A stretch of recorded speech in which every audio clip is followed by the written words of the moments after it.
ನಡಿ ಈಗ ಶುರು ಮಾಡೋಣ. ಕೇಸರಿಯಿಂದ ಮನೋಲ್ಲಾಸ ಮನಸ್ಸು ಮತ್ತೇರಿ ಕುಣಿದಾಡಿದೆ ನೋಡು, ಮನಸ್ಸು ಮತ್ತೇರಿ ಕುಣಿದಾಡಿದೆ ನೋಡು. ಕ್ಷಣ ಕ್ಷಣವೂ ಆಚರಿಸಿ ಕೇಸರಿ ಹಬ್ಬ. ವಿಮಲ್ ಬಾಯಲ್ಲಿ ಹೇಳಿ ಕೇಸರಿ. ಚುನಾವಣೆಯ ಪೂರ್ವದಲ್ಲಿ ಮತದಾರರ ಮನೆಗೆ ಹೋಗೋದು, ಕಾಲ್ ಬಿಡೋದು, ಅಕ್ಕ ಅಣ್ಣ ತಂಗಿ ಅಪ್ಪ ಅಮ್ಮ ಅಂತ ಕರೆದು ಮತ ಹಾಕಿ ಅಂತ ಬೇಡ್ಕೊಳ್ಳೋದು. ಇನ್ ಕೇಸ್ ಇಲೆಕ್ಷನ್ ಅಲ್ಲಿ ಸೋತ್ ಬಿಟ್ರೆ ಮತದಾರರನ್ನ ಬಾಯಿಗೆ ಬಂದಂಗೆ ಬೈಯೋದು. ಮತದಾರರು ನಿಮ್ಮ ಗುಲಾಮರಲ್ಲ, ನೆನಪಿರ್ಲಿ.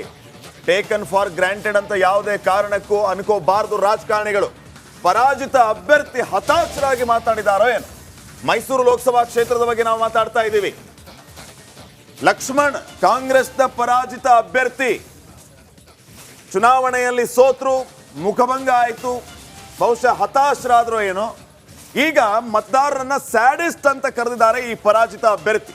ಮೈಸೂರಿನ ಕಾಂಗ್ರೆಸ್ ಅಭ್ಯರ್ಥಿ ಎಂ ಲಕ್ಷ್ಮಣ್ ಸೋಲಿನ ನಡುವೆ ಮತದಾರರಿಗೆ ಅಗೌರವ ತೋರಿದ್ದಾರೆ.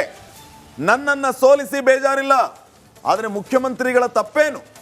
ತವರಿನಲ್ಲೇ ಎಷ್ಟು ಬಾರಿ ಅಪಮಾನ ಮಾಡ್ತೀರಿ? ಇಷ್ಟರ ಮಟ್ಟಿಗೆ ಸ್ಯಾಡಿಸ್ಟಿಕ್ ನೇಚರ್ ಇದ್ರೆ ಹೇಗೆ? ನನ್ನನ್ನು ಗೆಲ್ಲಿಸಬೇಕಾಗಿತ್ತು ಅಂತ ಇಂಡೈರೆಕ್ಟ್ ಆಗಿ ಹೇಳಿದ್ದಾರೆ.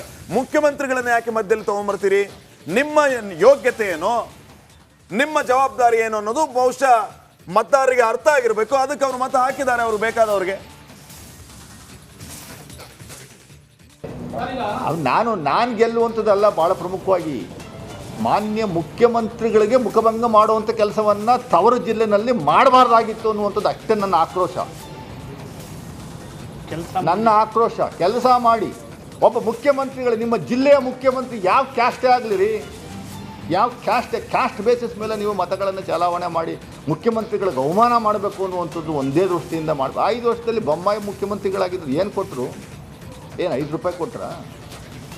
ಜಾತಿನೇ ತಲೆಗೆ ತುಂಬಿಕೊಳ್ಳುವಂಥ ಕೆಲಸವನ್ನು ಮಾಡಿಬಿಟ್ರೆ ಮೈಸೂರಿನ ಲೋಕಸಭಾ ಕ್ಷೇತ್ರದ ಮತದಾರರು ನಾವು ಎಲ್ಲಿ ಮಾತಾಡೋಣ, ಎಲ್ಲಿ ಕೇಳೋಣ, ಯಾರ ಹತ್ರ ಹೇಳೋಣ?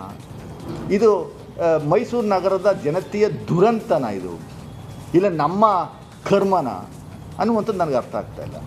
ಮುಖ್ಯಮಂತ್ರಿಗಳ ಕ್ಷೇತ್ರ ಇದು. ಮುಖ್ಯಮಂತ್ರಿಗಳಿಗೆ ಎಷ್ಟು ಸರಿ ಅವಮಾನ ಮಾಡ್ತಿರ್ರಿ ಮೈಸೂರವರು?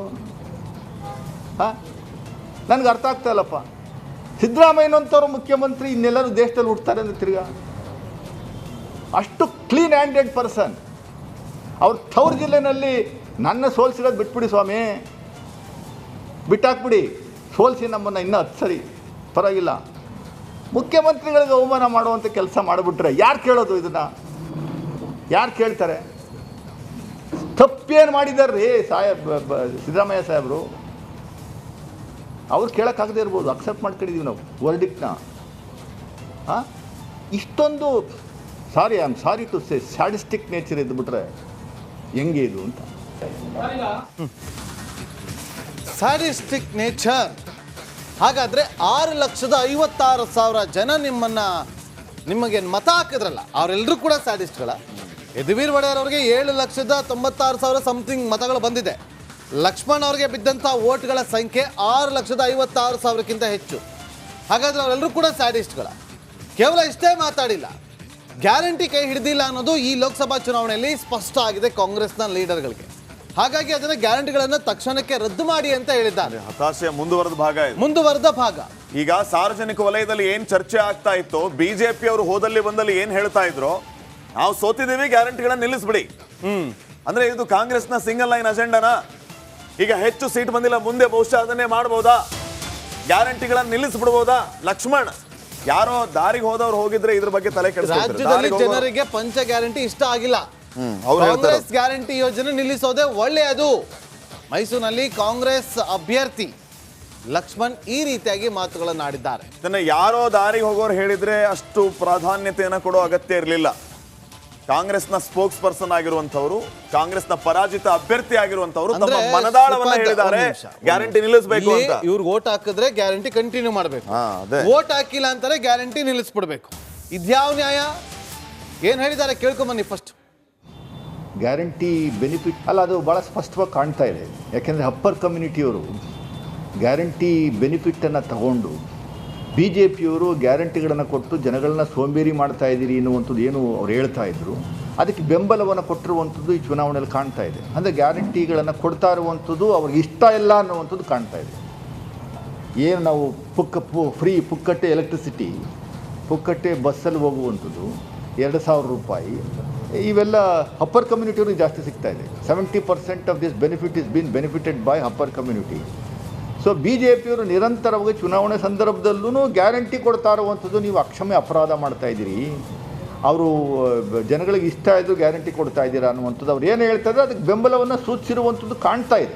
ಅಂದರೆ ಅವರು ಅಲ್ಲ, ಅದನ್ನೇ ನಾನು ಒಬ್ಬ ಅಭ್ಯರ್ಥಿಯಾಗಿ ಇಂಡಿವಿಜುವಲ್ ಆಗಿ ಮುಖ್ಯಮಂತ್ರಿಗಳಿಗೆ ಮನವಿ ಮಾಡ್ಕೊತಾ ಇದ್ದೀನಿ, ದಯಮಾಡಿ you have to relook into this.